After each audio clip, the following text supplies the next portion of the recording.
Sometimes the only thing you can do is speak the truth into the air, so let's get to it. Almost everyone, no matter their political affiliation, is hoping there's a tape of President Donald Trump saying something explicitly racist. It's the kind of bleakly hilarious scenario you'd only find in the darkest of comedies, but here we are, repeatedly refreshing our social media accounts, waiting for a tape to surface that once and for all answers the question, with no wiggle room, of whether or not the leader of the free world is racist.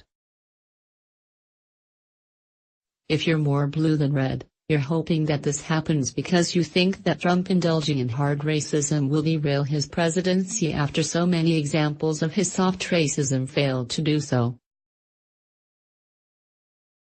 If you're the middle-of-the-road non-voter, you're probably hoping the tape exists because you think watching the fallout will be hilarious.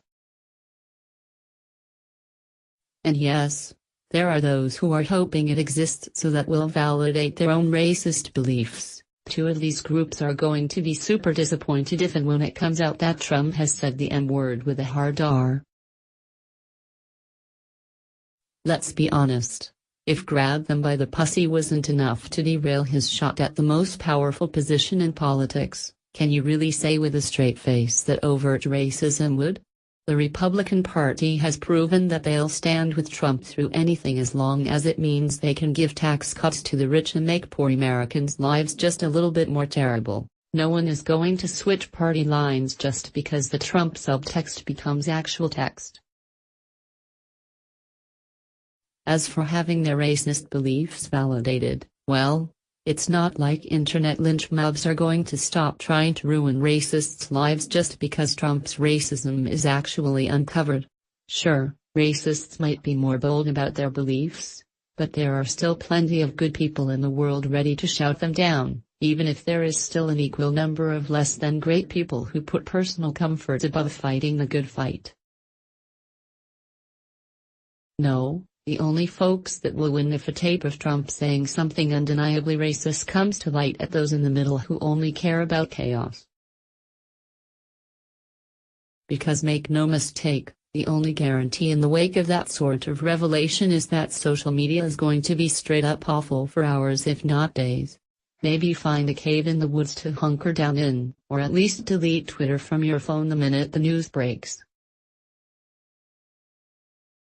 There's no one whose optimism I admire more than those brave folks who think some bit of news is going to come along that finally brings the Trump presidency to a close, much in the same way these people seem to think that there's an eventual floor where his presidency can get any worse. Reality is pretty good about showing us that it's not fair, it's not equal, and that there might not be a long arc bending toward anything. Sometimes bad people just win. Which is why the smartest thing you can do now is to begin steeling yourself for that moment when a tape does come out and we can finally put that "is Trump actually racist?" argument to bed, because nothing is going to change.